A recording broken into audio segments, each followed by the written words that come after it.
When it comes to the very finest foldable phones, Samsung's name tends to be one of the first that comes to mind. That said, we're seeing greater competition in the foldable area with smartphones like the Google Pixel 9 Pro Fold and the triple-fold Huawei Mate X-T, even if the latter will never see an official release in the United States. In comparison, the Samsung Galaxy Fold 6 is a somewhat iterative update over its predecessor, even if it does make some noteworthy improvements to AI features, durability, and more. As much as the Fold 6 does right, its competitors are starting to get bolder, and it's time for Samsung to hit back if it wants to remain the leader in the folding industry. The Fold 6 might only be a few months old, but there are a few things I'd want to see changed with the next Fold. Let's take a look at what we might wish for, as well as the few rumors and whispers we've heard about the Galaxy Z Fold 7 so far. With the Galaxy Fold 6 upping its price by $100, you think we'd at least get a reasonable camera improvement, but no such luck. It's not like the camera is all that horrible, it's just quite a bit worse than what you'd get with the Galaxy S24 series. That includes the base model, which is much cheaper than this phone. I get it. Camera sensors are costly, and sticking to less stunning camera technology helps keep the pricing from running off the rails even further.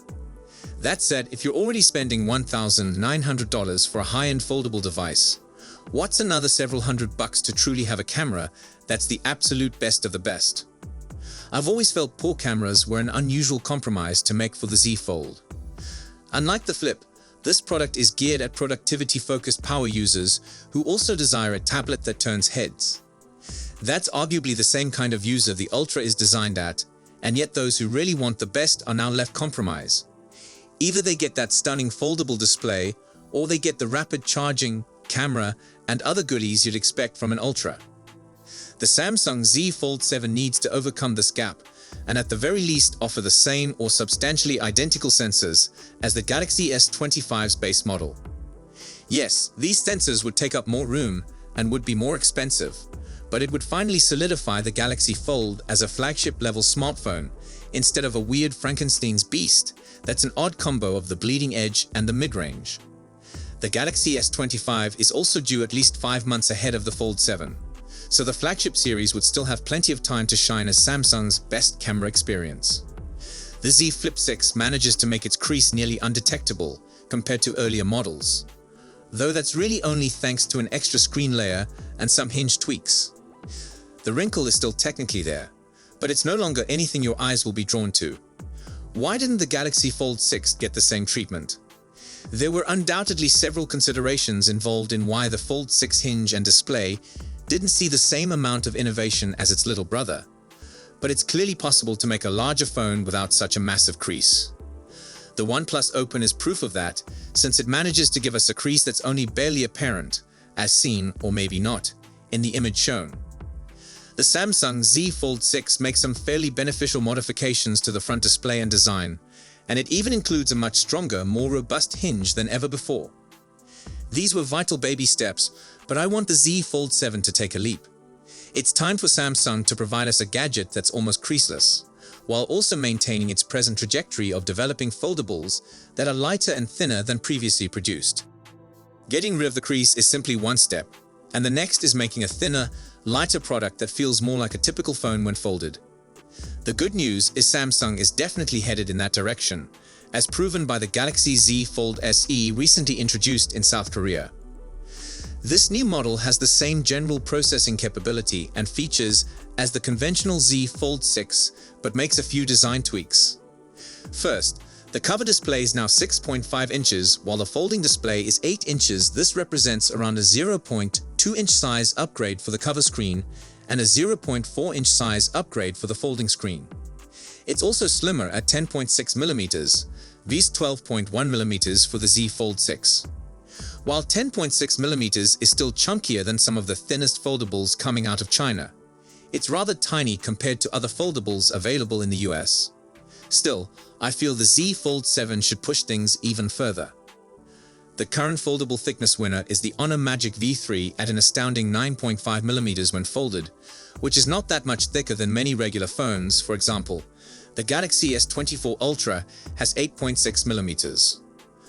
While Samsung has stated worries with going too thin owing to potential durability difficulties, I genuinely hope the Galaxy Z Fold 7 comes in closer to 10mm. Samsung might be on the cutting edge for a lot of technologies, but charging speeds aren't one of them. It's 2024, and we have phones that can recharge at speeds of up to 125 watt, including the Edge 50 Pro and OnePlus 10T, and yet the best Samsung gives is 45 watt. And that's just on select smartphones like the Galaxy S24 Ultra. The Galaxy Z Fold 6 presently adheres to just 25 watt as its maximum. This simply isn't acceptable for a phone that costs over $2,000. The Samsung Galaxy Z Fold 7 absolutely needs to at least match the Ultra with 45 watt charging, or raise it even higher if the Galaxy S25 Ultra manages to enable even quicker speeds. That might sound relatively poor compared to many of the gadgets, but that's because manufacturers like Samsung and Google both tend to favor battery longevity over charging speeds, and that's not a bad thing. We don't really need 125 watt charging, but at least give us the best Samsung gives. When unfolded, the Galaxy Z Fold 6 offers a huge 7.6-inch display that is perfectly matched for media consumption and mobile gaming. It's also perfect for editing images on the move and many more productivity chores. These type of activities likely to add considerably to battery depletion, and yet the Z Fold 6 only has a 4,400 mAh battery. That's not small by usual measures, but you'll no doubt find yourself going to a charger sooner than you would with a typical phone. At the very least, the Galaxy Z Fold 7 needs to equal the Ultra and have a 5,000 mAh battery. I realize that space is a major premium on a device like this, but Samsung has already started to find ways to decrease its thickness with the Z Fold 6, and further innovations in design could potentially allow the company to find enough extra internal room to allow for a bigger battery while still maintaining the same general thickness of its predecessor. It's very evident Samsung is fully involved in the Galaxy Z Fold series, as proven by the fact there have been 6 major iterations of the Fold series and 1 special edition model since 2019. While new form factors like rollable smartphones may eventually see Samsung's attention shift a little, we have no doubt that foldable phones will continue to be a key priority for the South Korean corporation. Even if a rollable Samsung phone does appear in 2025, as some speculations claim, it seems quite improbable that it will replace the Z Fold series, at least not anytime soon. It's still too early for there to be much in the way of rumors, but there has been one claim stating that Samsung's head of mobile TM Roh wants the Z Fold 7 to be even thinner. Not exactly a significant revelation. There were also a few whispers early during the rumor cycle claiming a Z Fold Ultra may potentially arise as well.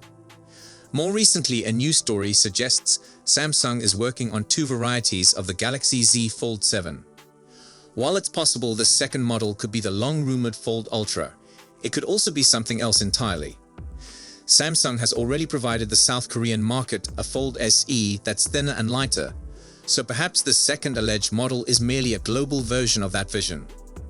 That's also feasible that may be something altogether new, like Samsung's reported tri-screen smartphone. While the Galaxy Fold 6 came a month early this year, the Galaxy Fold series has traditionally launched in August. It's unclear whether we should anticipate the Z Fold 7 to keep to the same July window as its predecessor, but at the very least, it appears likely the Z Fold 7 will arrive somewhere in the summer of 2025. The Samsung Galaxy Z Fold 6 is only just over 3 months old, so there's really no reason to wait if you're content with the Z Fold 6. It's still a powerful phone with plenty going for it, and there are no obvious indicators just yet on whether or not the Z Fold 7 will be a huge departure or more of the same. It also has 7 years of OS and software updates ahead of it, so you don't have to worry about it losing support anytime soon. Not sold on the Galaxy Z Fold series, the 2 best options are the Open Plus Open or the Google Pixel 9 Pro Fold. Not only are these 2 competing devices the most readily available, but both phones offer a comparable experience to the Fold, but with some important variances in implementation. So if you enjoyed this video, please don't forget to give it a thumbs up and subscribe to our channel for more exciting tech news and updates. Thanks for watching, and we'll see you in the next one.